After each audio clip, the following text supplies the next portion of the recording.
It's just a reunion. My dad said when he didn't invite me to the one party I deserved to attend.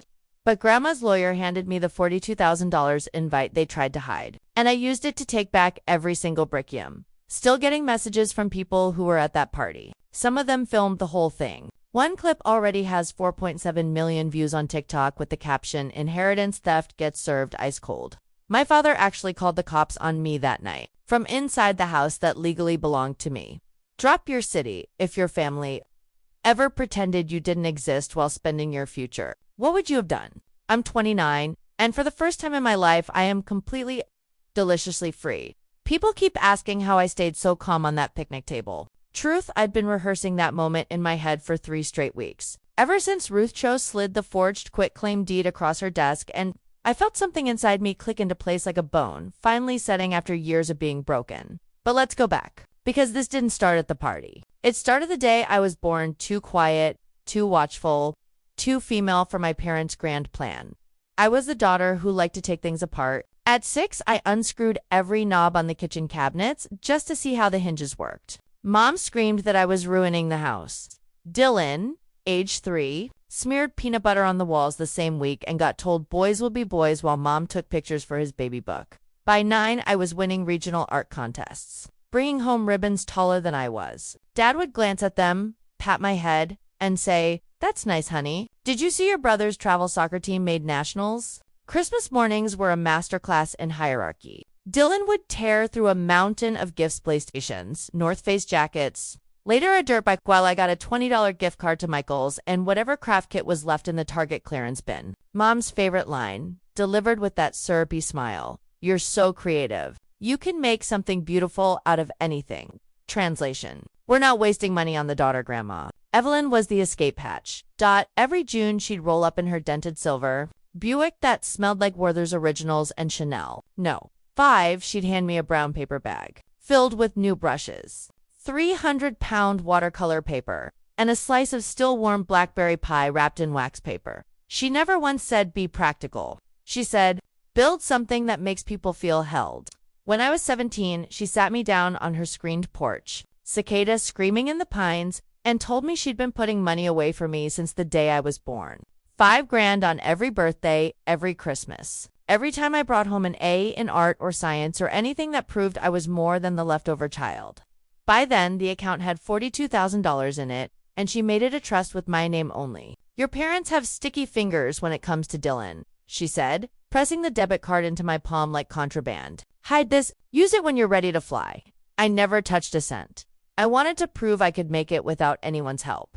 I paid for Rhode Island School of Design with scholarships I clawed for, with double shifts, pouring luck, with sleeping in my '99 Civic in the Home Depot parking lot when rent was short. Dylan flunked out of community college after 1 semester of entrepreneurial studies code for partying and came home to a new F-150 and Mom cooing that he was finding himself. I graduated summa cum laude, built a 300-square-foot studio in a rented garage that smelled like sawdust and hope. Last year, West Elm placed an order for 400 of my oak dining chairs, my first wholesale contract that actually let me hire an assistant. And by health insurance, I was becoming the woman Grandma saw when everyone else looked past me. Then Grandma got the diagnosis. Stage 4 pancreatic. Weeks, not months. I dropped everything and moved into her cottage. I held her hand while the morphine dripped. Listened to her rasp out instructions between breaths. "The lake house is yours, Lila. Title's already in the trust. I changed the will last year after I caught your father trying to borrow from my brokerage account for Dylan's 3rd failed business idea, the $42,000. Trust is yours alone. The rest of the estate splits 50-50, but the house and your money are ring. Promise me you'll build something beautiful." I promised. I kissed the paper thin skin on her forehead that still smelled like ponds, cold cream, and told her I loved her. She died 3 nights later with my hand in hers, and Dylan nowhere to be found because he was too upset to sit vigil. Funeral was a circus. My parents turned it into Dylan's one-man show. He stood at the pulpit in a $3,000 suit and cried about Grandma teaching him debate, a hookah story I know for a fact never happened because Grandma hated fishing and Dylan had never been patient enough to sit still. I was seated 4 rows back, behind Aunt Diane's new boyfriend, because immediate family only in the front. After the burial, Mom handed me a plastic grocery bag with 3 of Grandma's acrylic cardigans and a cracked teacup. We know you like vintage things, honey. Dad avoided my eyes and said the will reading was private, just paperwork. I was drowning in grief. I let it go. Biggest mistake of my life. 8 months later, I'm in my studio. Belt sander screaming through walnut when my phone buzzes against a pile of cedar shavings. Cousin Mara's Instagram story. A drone shot of Grandma's lake house draped in gold balloons. A 40-foot banner screaming, Dylan and Christy, welcome home forever. Grateful to Grams. My knees actually buckled. I caught myself on the workbench, palm slicing open on a chisel. Blood dripped onto the floor while I stared at my dead grandmother's house celebrating my brother's name. I called my father, voicemail. I called my mother. She answered on the 3rd ring. Music thumping. People laughing. Lake water splashing in the background. Mom, why is there a banner on Grandma's house that says Dylan lives there? A beat of silence. Then the fake bright voice she uses when she's been caught. Oh, sweetie, it's just a little family reunion thing. Nothing formal. You didn't invite me. Well, your brother closed on the house and we thought the house Grandma told me on her deathbed was mine. Dad's voice in the background. Tell her it's not a big deal. Mom sighed like I was the unreasonable one. Your father says don't make a scene, Lila. I hung up and called Ruth Cho. Ruth had been Grandma's estate attorney for 30 years. She'd had coffee with me twice after the funeral because Grandma's very last lucid request was take care of my girl if they try anything. I met her in the parking lot of her firm because I couldn't even wait until morning. I was crying so hard my ribs hurt. Ruth took one look at me and said, voice like steel wrapped in velvet, get in the car. We're fixing this tonight. She laid it all out under the fluorescent lights of her conference room. Grandma's will witnessed, notarized left me the lake house, free and clear, plus the $42,000 trust. Labeled Lila's design business. No restrictions. The remaining $180,000 in investments split. 50/50ths. Then Ruth slid the second document across the table. A quitclaim deed transferring the lake house to Dylan. Signed by my father using a durable power of attorney Grandma had executed in 2017 for hip surgery. Dated 3 days after her death. While I was still choosing the spray of white peonies for her casket, they never even probated the will. Dad walked into the county clerk with the old POA, claimed Grandma was incapacitated, and quietly stole the house before anyone knew she was gone. I didn't scream. I didn't throw anything. I looked Ruth dead in the eye and asked, how loud can we make this? She grinned like Christmas came early. As loud as you want, sweetheart. The next 3 weeks were surgical. Ruth filed an emergency petition to freeze every asset that had ever touched Grandma's money. She got a temporary restraining order barring Dylan from making any more improvements to my house. She subpoenaed bank records, text messages, even the Venmo trail showing Mom sending Dylan $8,800 the week after the forged deed with the memo housewarming float. I sat in my studio every night after the saws went quiet and planned. Not with rage, with precision. I wanted them to feel every second of the fall. They scheduled the official housewarming barbecue for Saturday, June 15th, public Facebook event. 312 RSVPs, whole roasted pig, live bluegrass band, custom cocktails called Graham's Legacy, fireworks at dusk. They even rented those giant lawn games and a photo booth with props that said Lake Life, Dylan, and Christy 2024. I wasn't invited. Obviously, I showed up anyway. I wore the pale yellow linen sundress Grandma bought me the summer I turned 21. The one she said made me look like sunlight that decided to become a woman. No makeup, hair down, bare feet in leather sandals, because I wanted to feel the gravel under my soles one last time before I owned it again. I carried a single manila envelope, and the kind of calm that comes when you've already grieved everything worth crying over. I parked half a mile down the road and walked. The sun was low and orange, bouncing off the water like broken gold. The smell of hickory smoke and citronella hit me halfway up the drive. And for 1 second, my chest ached with how much this place still smelled. Like her, like copper tone and pine needles and blackberry cobbler cooling on the WINDOWSILL. The lawn was packed. Fairy lights twinkled in the maples. Kids chased fireflies. Dylan stood on the end of the dock in a Patagonia vest and boat shoes, holding court with a bourbon in one hand and Christy draped over the other like a trophy. Mom circulated in a white eyelet dress, air-kissing people and accepting congratulations like she'd won the lottery fair and square. Mom saw me first. Her martini glass stopped halfway to her collagen lips. The blood drained from her face so fast I thought she'd drop.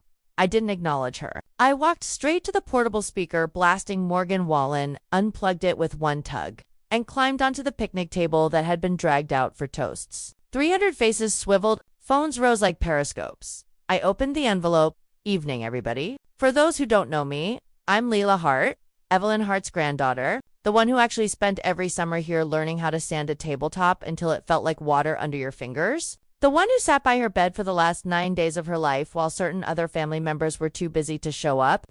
I heard Dylan mutter Jesus Christ and start pushing through the crowd. 2 off-duty deputies Ruth had hired for the night stepped in front of him like linebackers in khaki. They weren't cheap, but they were worth every penny. I held up the will, first blown up to 11 by 17, so even the people in the back could see Grandma's looping signature. This is Grandma's actual last will, executed August 3rd of last year. It leaves this house to me. It leaves me the $42,000 she saved so I could stop renting a garage and build a real studio.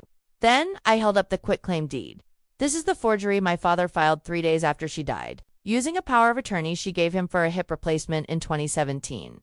3 days, ladies and gentlemen. While I was still picking out her casket flowers, he was at the county clerk stealing my inheritance so my brother could have a dock to take selfies on. You could have heard a marshmallow drop.